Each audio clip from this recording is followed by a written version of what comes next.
you really have to have in the back of your head really where you want to be and how you're going to get there. And if what you're going to do today or tomorrow or the next day is helping you in that direction, or is it hurting you in that direction? Hey, I'm Tim Ditloff with Full Sail Leadership Academy. Welcome to Quorum Leadership Podcast, where we talk about business and how sailing can be a great enhancement for an understanding of what goes on in the business world. And today, I'm with Rob Maynor, who's an owner and vice president of HM Product Solutions. Rob, well, thanks for your time today. Welcome to the Quorum Leadership Podcast. Tell us what HM Product Solutions is all about. Thanks for having me. It's an honor, and this is a little bit of a new experience for me. So I appreciate you having me, and hopefully I can add something. Yeah. So HM Product Solutions is a company that my wife started in 2001. It was basically a brainchild of hers and her father.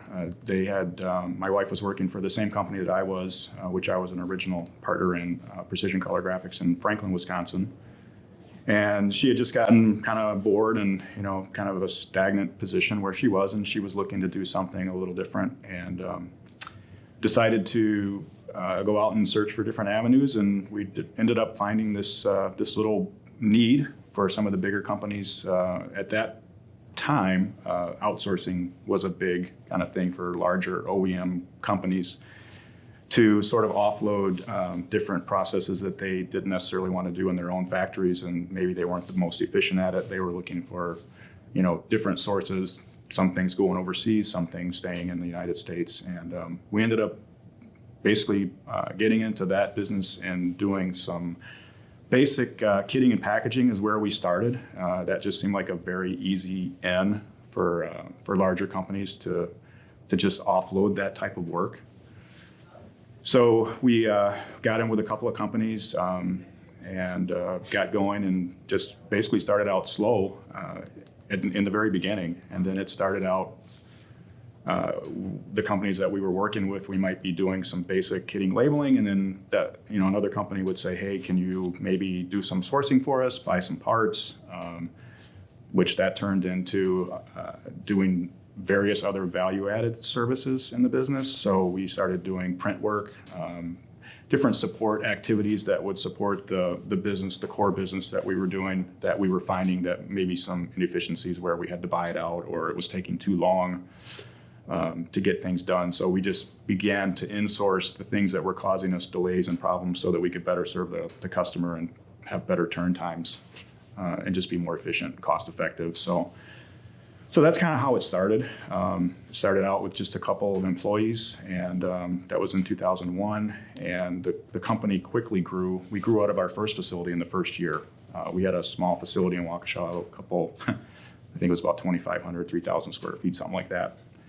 And we were, I think within the first few months, we were out of warehouse space. We were working outside the business on a daily basis, where we would have to move stored material out into the back alley so that we could have room to work. And then at the end of the day, we would move all of the parts back into the building again, and then the whole process would start again the next day. So shortly after the first year, we realized that this was growing quicker than we had imagined, and we ended up moving into a different building and hiring more people, of course, and just growing the business from there. I came on full-time in 2002, took over basically the operations. My wife and we split the duties. We still do today. My wife is the majority owner, and she owns. She can fire me if she wants to, which we talk about occasionally. But I kind of handle the day-to-day operations, and she handles the management, HR, accounting, finances, and all of that stuff. So it's been a great partnership for the last 20 years. So when you started, you were starting out basically ground zero. We started at ground zero. And wake up every day saying, we've got to go find some customers. Yep, we had to go out and find work, and luckily we had a couple of customers that we had some contacts. It's the old saying, it's not what you know, it's who you know, and sometimes that plays in, and we luckily had a couple of contacts at some of the larger companies around locally that actually gave us an audience. That's probably your biggest hurdle when you're trying to win new business, is just getting an audience with that with that company or that particular key person. So that certainly helped us a little bit, and they were willing to take a chance. And like I said, the stuff that we were doing initially was seen as very beneficial to them because we were solving a problem, and it was an easy sell, to be honest. The pitch was pretty easy early on because if you take some of these larger companies and their cost structures and what they were paying for benefits and wages and all of this stuff, the last thing you want. Maybe a highly paid engineer or somebody like that doing is packing boxes or trying to take care of a service call to send out spare parts, to a site that may be down where they could be engineering the next new product. So it was really an easy pitch early on. It was a nice niche that we had. So one of the things we talk about with Full Sail, we have our teams on course model where we talk about strengths-based leadership. We talk about steward leadership, the 5 essentials of a team. We talk about the power of shared language of leadership. We also have these 10 lessons that we talk about from passages, regattas, and work life. And one of the lessons we start talking about is getting out of your comfort zone, staring down the fear wolf, right? Take me back to those early days. How did you approach that getting out of your comfort zone to start the business and staring down the fear wolf? Initially, I was like, figure out what makes you happy, try to, figure out what you're passionate about, what you really want to do, and go for it. So for me, that was a little bit easier to just encourage her initially. I think the challenges came after that where, you're trying to get money. One of the first challenges we ever had was going to the banks and trying to get a loan, so that's a little intimidating for a lot of people. We were still fairly young, still, not completely established, in life where you've got a lot of savings and a home that's maybe not paid for, but you're comfortable in it and you've got all of that going. But now all of a sudden you're faced with, you've got to, rent a building and you have to pay payroll and you have to buy equipment and you have to, put yourself out there and take that chance. We mortgaged our house. We took out, second mortgages. We maxed out credit cards. We did all the stuff that you do when you're trying to get a fledgling business going. Mm-hmm. So that can be challenging. If you wouldn't have taken some of those risks, you think the business would have made it? No, I don't think so. For us, I think maybe it wasn't as completely difficult because we were seeing revenue coming in. We were noticing that the business was appearing to be successful. We were getting new business, on a regular basis. I think it could be more challenging if you're maybe stumbling a little bit and, maybe things aren't going as swimmingly well. Growing it from you and Heather and a couple of people to now 40, mm-hmm. What's the big challenge there in working with staff?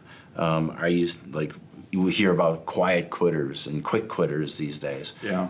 How's your experience with that? Well, the challenge is always, you're always working on processes. You're always working on. I know initially when I first got involved with ISO standards and quality systems and all of that stuff, I had come from a place where I really didn't know anything about that. And going into this world where if you want to work with automotive clients and you want to work with medical clients and you want to work with some of these very highly regulated businesses, which we do, they won't even give you the time of day unless you have a very good working quality system. When you're trying to manage processes for 40 employees and you've got multiple clients, multiple product lines, multiple issues with sourcing and bringing materials in and trying to manage all that, you have to have a well-documented system to do that, So, if you can get through that, then I think that helps a ton. Yeah, which kind of goes back to some of the things we talk about with sailing. Mm-hmm. I know you and I have spent some time in the Caribbean, in British Virgin Islands. We've spent some time in a maybe not so common, pleasant hook race in 2020. That's right. Where we sailed through some storms. You really got to have a team around you that knows what's going on, that you can rely on to take care of these issues as they come up. And fortunately for us in that situation, we did. We had really great people on board with a lot of knowledge and knew what they were responsible for, and we came through it relatively unscathed. Yeah. I'll never forget that. For the viewer, we were in a hook race in 2020. The hook race goes from Racine, Wisconsin, to Washington Island over to Menominee, Michigan. And when I went off of watch, you were still on watch. When I remember going off watch at midnight, hearing the national weather come across the radio, calling for 70-mile-an-hour winds, torrential rain, thunder and lightning. And I think back of how, with the stress of the situation, shared language can go out the window. Yeah. And it maybe did for a little bit there. Yeah, And things then get real intense. I think of the boat that had the lady that went overboard, and how crazy scary that must have been. And the situation is the boat ended up, what they call it, getting knocked down. So it just got an amazing blast of wind, and it knocked the boat over on its side.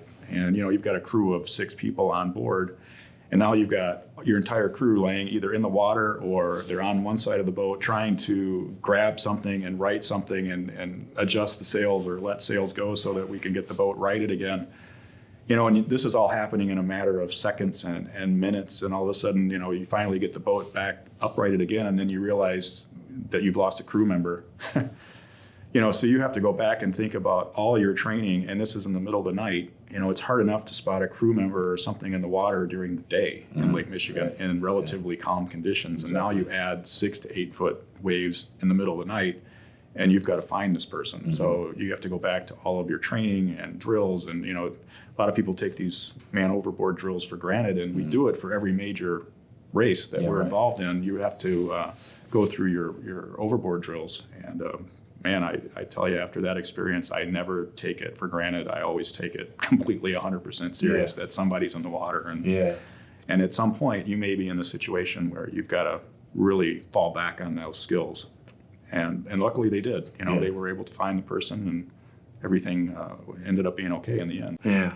So the pandemic, everything tossed about in the economy, supply chain issues, is that an issue for you guys?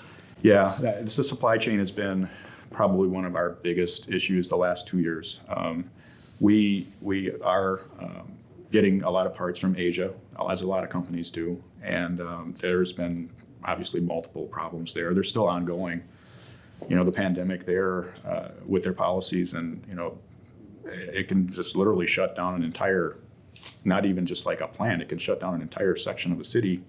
And you can't get parts out. So then, aside from that, the labor, the whole labor thing has been kind of just turned upside down, through this whole pandemic, and we're kind of doing a major reset on everything.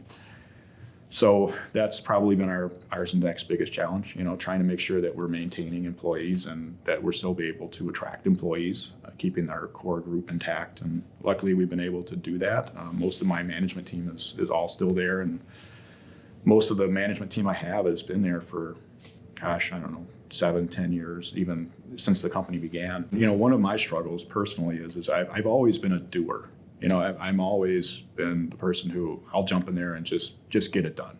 Whatever, I'll work extra hours, I'll work overnight, I'll do whatever I have to do to get something done. And as you become more and more of a manager, or a leader, one of my challenges is I have to learn how to delegate that stuff, give that stuff up, make sure that there is good communication, good training, good expectations in place, so that the people that are working, with you can take some of that load. I mean, you get to a point where you just can't do that anymore. Right. You can get away with it when you're a 1 or 2 person business or whatever, but when you get into those higher levels, then you definitely have to change your mentality. Mm-hmm. So one of the things we talk about in our lessons is Rule 5 from the Coast Guard book. Everyone's a lookout.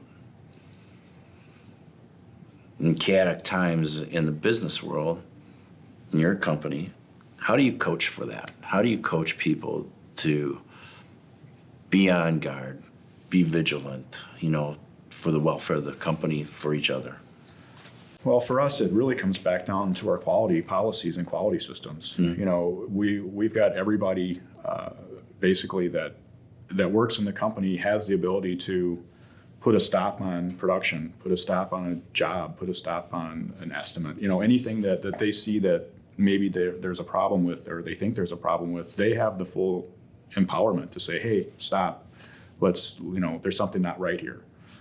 And one of the other parallels, of course, as we've sailed with some of our friends in the Caribbean or hook race, whatever race, really taking care of the crew, really getting below the waterline, what's going on in their hearts and minds. How do you do that as you've grown the organization?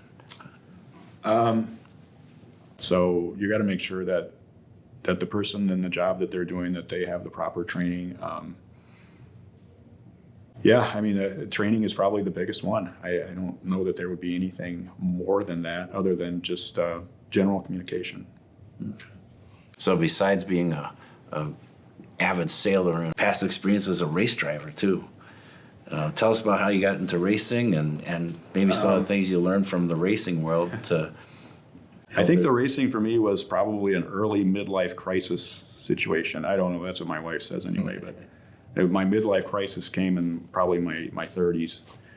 So long story short, when I was with the prior company, we were doing some work with the NASCAR guys. I came from the printing world, so we were doing a lot of printed material and things like that, brochures for some of the teams and for NASCAR.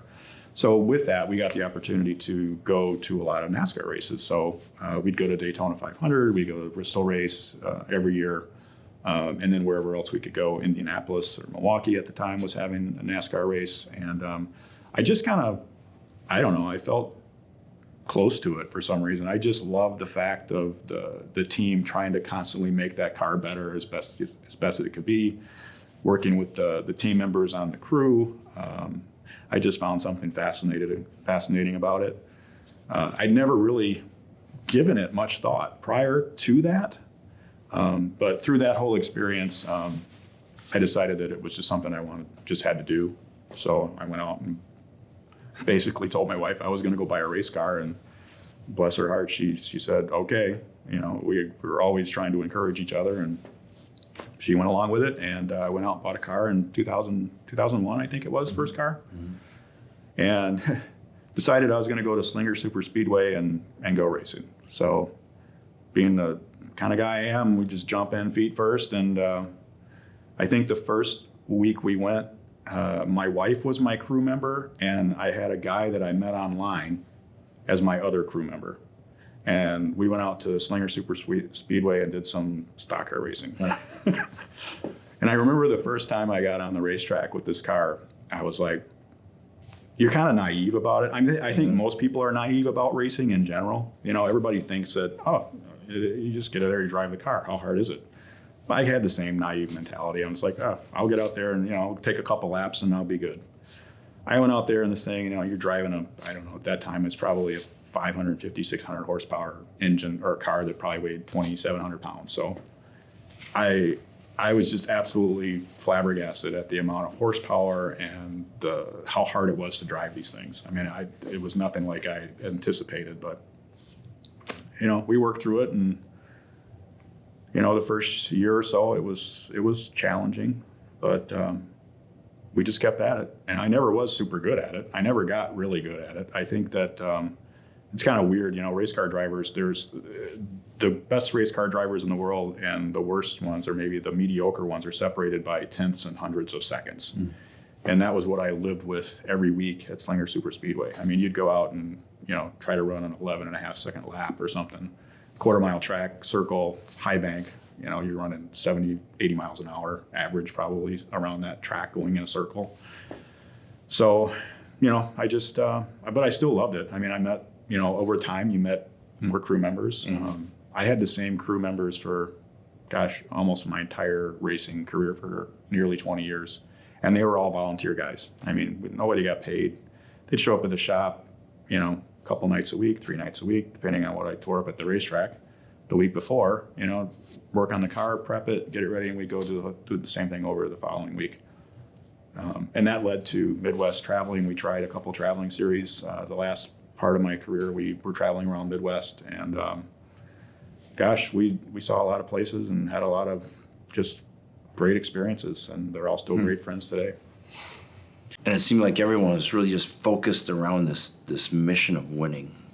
How do you instill that in the people? I know we talked about training, but how do you keep that in the front of their minds every day? Some of that has to be kind of instilled in the person itself. I mean, as a business owner, there's certainly things that you can do. You try to make sure that your environment is appealing to people. You try to make that your compensation package is appealing to people. Just general work and your interaction on a daily basis can certainly impact all of that stuff. I mean, nobody wants to work for a jerk, so, and a lot of people do. It's just, you just have to try to be as good to your people as you can be and try to retain. Like I said, I talked about retention before. Most of my main core staff has been there a long time, and I can't answer necessarily why they all seem to stay. They're not dreading to come to a place where they just don't want to be. Yeah. What keeps you grounded as a leader? What keeps you grounded to make you say, I need to connect with my people. I need to lift up that vision. I'm probably not the best at it, to be honest. You get used to the daily grind, I guess. For me, it's a small company, having only 40 employees. I see most of my employees, we may not have a conversation, but I see most of my employees on a daily basis. It might be just passing by, but there's that constant communication, and I get the feeling, at least from my employees and my staff, that they want to do good. I feel that they want the company to be successful. They want to be successful. One of the last things we talk about with our customers and people that we talk to in the business process of getting Full Sail implemented within their organization is the power of hoving to. That ability to pause, take a break so that you can get a breakthrough. Mm-hmm. How do you do that in your business? That's a good one, because we rarely ever pause. Mm-hmm. It's probably something that we could probably do better. We have such a crazy schedule. I mean, we are just under the gun, it seems like, all the time. We've got really, really tough deadlines. There's a lot of pressure on our people in all aspects of the business. We'll have our Christmas party with all of our employees tomorrow, and it'll be kind of that. It's a chance to just chill and take some downtime. Yeah. We'll bring in some food and some entertainment, and it gives everybody, even though we're a small company, we're still in our different little sections and different departments. So, you might have somebody over in this department that rarely ever interacts with somebody over here. And when you have a gathering like that, it gives people a chance to actually sit and have a discussion with some of those other departments or people that are doing other things. And sometimes it'll give them a greater understanding of what maybe goes on that they're not involved with on a daily basis. Yeah. So what's the future hold in the next 3 to 5 years for your organization? I don't really know the answer to that yet, but I always work on a 5 to 7 year plan anyway. I'm rarely ever, working just to what's going to happen tomorrow. I'm always planning ahead. So I couldn't give you 100%. I like what you're talking about, having a 5 to 7 year plan. Reminds me of what our friend Don Doggett talks about: chart on paper first, and then turn on the chart plotter. Know what risks are below the water line, so that you can set a decent course going forward. Yeah, I think that's super important, and a lot of people miss that. In life. I know my personal friends and family even.